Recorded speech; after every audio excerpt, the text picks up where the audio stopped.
2009 Topps Basketball, a set best known for the iconic Stephen Curry rookie card and being the last iteration of licensed top basketball as we know it. But this set is so much more than that. For me personally, it was the exact time that my love of the game of basketball took off. It was the peak of collecting not being cool, and it was one of those sets that when I look at it, it brings me back to my childhood. This past weekend, I was flipping through my near-complete 2009 Topps set, and the photography on the cards, as well as the classic design, sparked a question in my mind. Where are the rookies from this set now? So I took a deep dive, and I'm going to share about each of the 15 rookies in this amazing set. Hopefully you'll join me on this trip down memory lane. Our journey starts with this card right here, card number 316, the Blake Griffin rookie card. Whether it was jumping over a Kia, catching a lob from CP3, or developing a jumper in the later stages of his career, it seems like Blake was always a mainstay on any of his teams. Drafted first overall in 2009 by the Clippers, he quickly became an NBA star, earning 6 All-Star selections and 5 All-NBA nods in his career. Now in 2025, Blake is broadening his horizons, making waves in entertainment and stand-up. He is on the NBA analyst panel for Amazon Prime Video, trying to fill a Charles Barkley-esque role. If you want to pick up a PSA 10 of this rookie, it will run you about $330 in 2025. Next up, we have one of the most important cards in the entire set for me. This is card number 317, which is the Ricky Rubio rookie card. You see that this one's signed, and this one was actually signed on my 12th birthday in 2011 when Ricky Rubio was a rookie. He had a free signing, and I was able to meet him, and this is one of my favorite cards that I will ever own in my entire collection.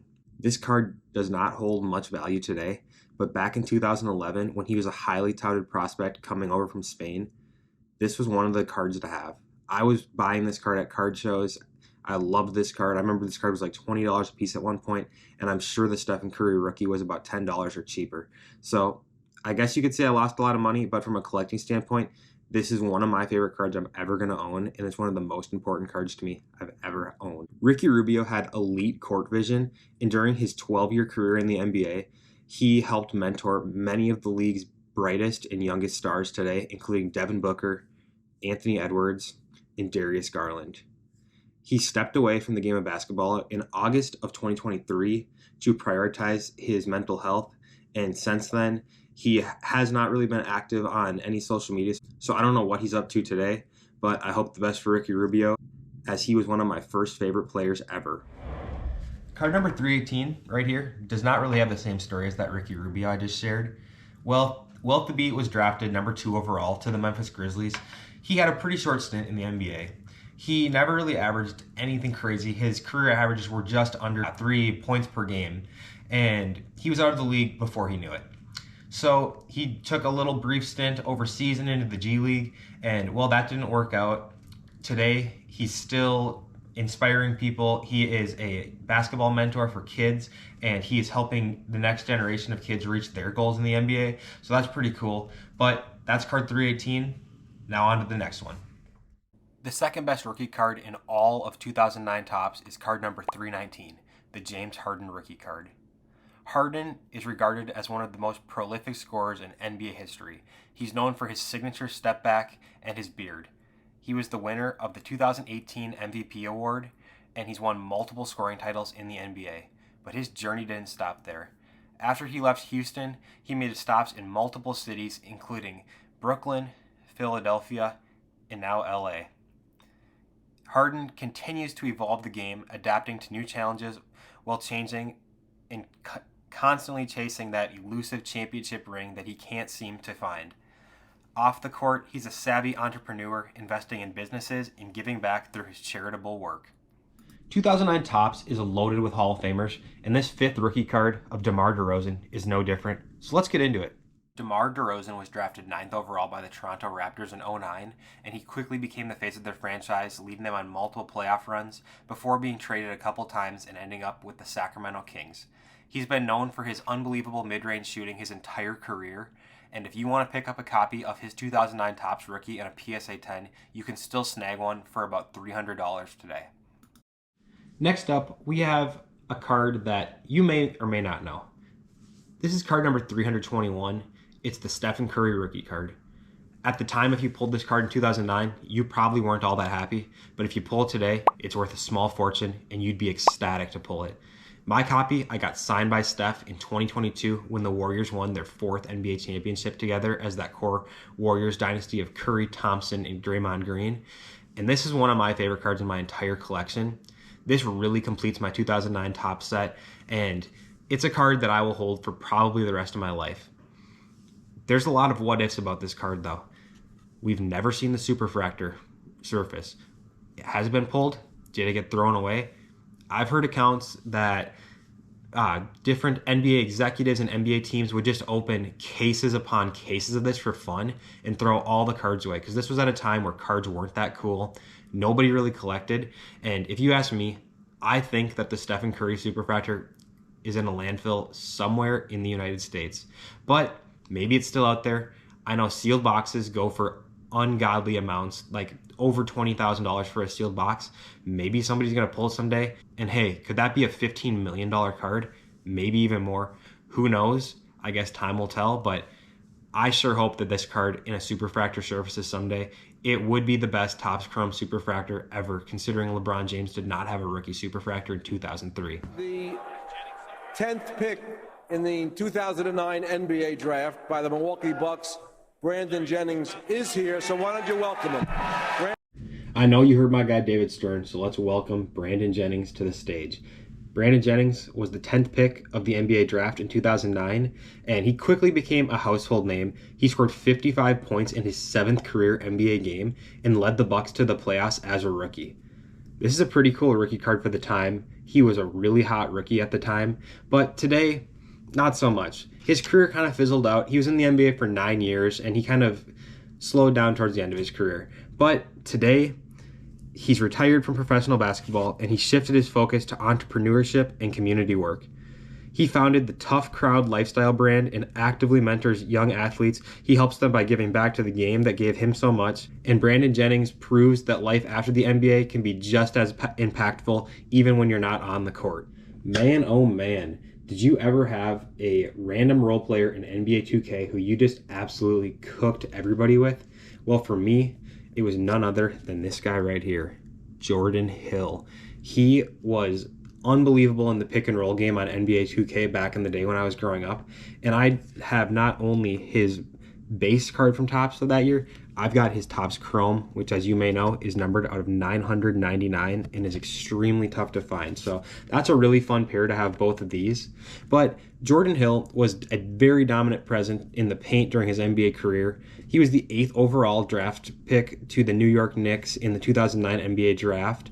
And he was a big rebounder, big defensive force on the court. And he played 8 seasons in the NBA, suiting up for a bunch of teams. Most notably for me, he suited up for the Timberwolves for a brief little stint there towards the end of his career, and didn't have much of a career in Minnesota, but always fun to remember a former Timberwolf. He was quite a fan favorite back in the day too, but since he stepped away from the game, he's kind of kept that lower profile, and he's focusing more on like personal ventures. He's really enjoying his life off the court, and he's kind of stayed out of the public eye for the most part. He's not really remembered much in the NBA today, and I don't know if anybody's even talking about him, honestly, but we're paying homage to all the rookies in 2009 Topps, and you can't have 2009 Topps without Jordan Hill. So very happy to give just a little bit of a backstory on him and my personal connection. We're down to the final 7 rookies for the 2009 Topps set, and card number 324 brings us to Earl Clark, the Phoenix Suns draft pick. He was drafted 14th overall in the 2009 draft by the Phoenix Suns, and he spent most of his career bouncing between teams like the Magic, the Lakers, and the Cavaliers. He was kind of known for his athleticism, his defense, and just kind of having a couple flashes of brilliance with the scoring on the court. But his breakout really came with the Lakers in 2013, where he averaged career highs in points, rebounds, and also kind of showing his potential as a two-way player. But like most players in the NBA, his time came to an end. And since leaving the NBA, he's spent a lot of his time overseas. He's been playing professionally in Europe and beyond, while also mentoring young players. That seems to be a trend with a lot of these players from the 2009 draft class who didn't work out in the NBA, is they took their talents and they've been helping the youth in the communities with mentoring youth basketball players. But like I said, he's now focused on mentoring the next generation of basketball players and trying to teach them that the game does not just stop once you step foot off the NBA court. So there you have it. That is Earl Clark. And next, we have a very fun player who has a great story. Before the Charlotte Hornets, there was the Charlotte Bobcats. And in 2009, they used their 12th overall draft pick on none other than Gerald Henderson. I'm lucky enough to have the base as well as the chrome. I was able to find this chrome in a value box at a card show. And just like with that Jordan Hill early in this video, it's numbered out of 999. This card with Stephen Curry would be an absolute dream card, but I just don't think it's in the cards to ever own. That card is just worth too much money, and I would rather put money into different things. But with Gerald Henderson, when you can find it for a quarter, you're going to grab that 10 times out of 10. Like I said, he was the 12th overall pick to the Charlotte Hornets, and after a 12-year NBA career, he transitioned into broadcasting for the Hornets in 2017, and I don't know if he's still doing it or not, but he has been around the NBA for a while, and he has always been a fan favorite. He was always great to the fans too with the autographs. So there's a little bit on Gerald Henderson, and now on to one of the worst draft busts of all time. Man, this one kind of hurts to make, but as a Timberwolves fan, we got to make it. This is just part of the Timberwolves history. 6th overall draft pick, Jonny Flynn. You guys probably already know, but Curry was drafted at 7. The Timberwolves picked Jonny Flynn at 6. And the rest is history. Curry goes on to become probably the best point guard of all time, wins 4 NBA Finals, 2 MVPs, and Jonny Flynn has a cup of coffee in the league, plays overseas, and that's about the end of the story. I don't think we need to say much more about that one. We'll see you at the next one. All right, now that we got rid of Jonny Flynn, let's talk about someone who had a little more success in the NBA. The 2009 Rookie of the Year was none other than Tyreke Evans.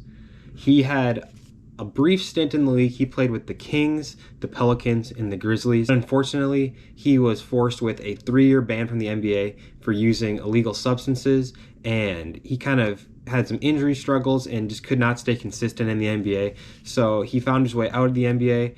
Since then, I really couldn't find anything else on what he's been up to either, but it sounds like he remains involved in basketball and he hoped for a return, but I think after his last stint with the Pacers, I think that his career's all but done. But that's what sports cards are for. Now we get to document the history of Tyreke Evans and everything that his career was, could have been, and finally is in paper right here. So that is Tyreke Evans, 2009 Topps card.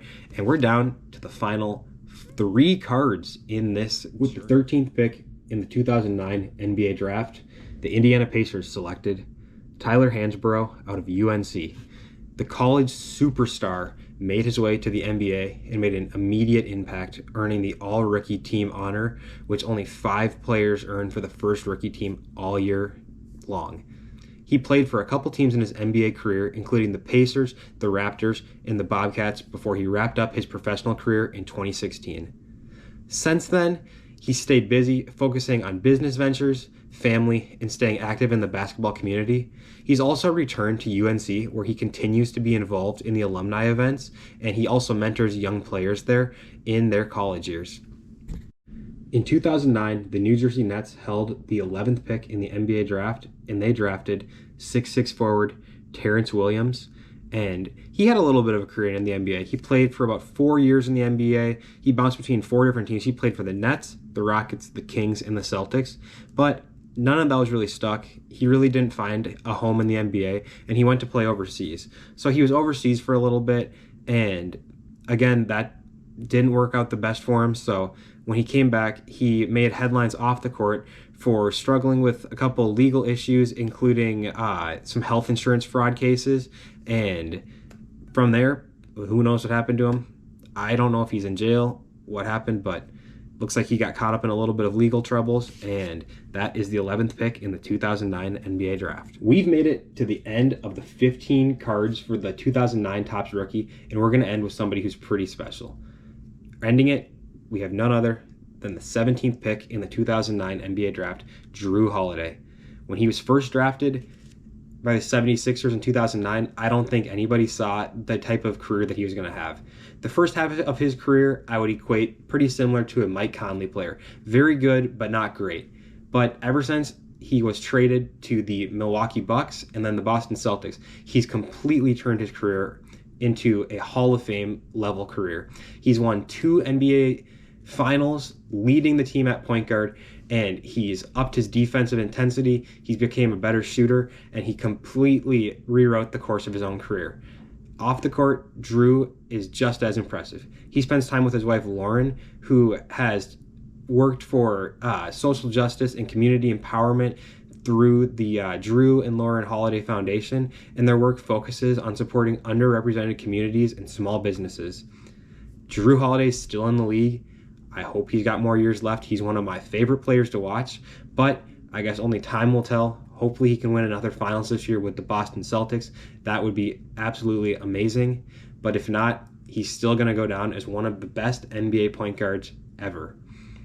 Thank you guys so much for watching this video. I had a ton of fun making it, and I think it was really fun and educational to look back on the draft class of 2009 and those 15 players who have Topps rookie cards in that set. We all know Steph Curry, but it's fun to learn a little bit more about the players that we might not know as much about. And if you guys enjoyed this video, please leave a like and consider subscribing. It helps me a lot, and maybe I'll do this with another set. Let me know in the comments if there's a set you want me to break down the rookie class in. But for now, thanks for watching, and we'll see you in the next one.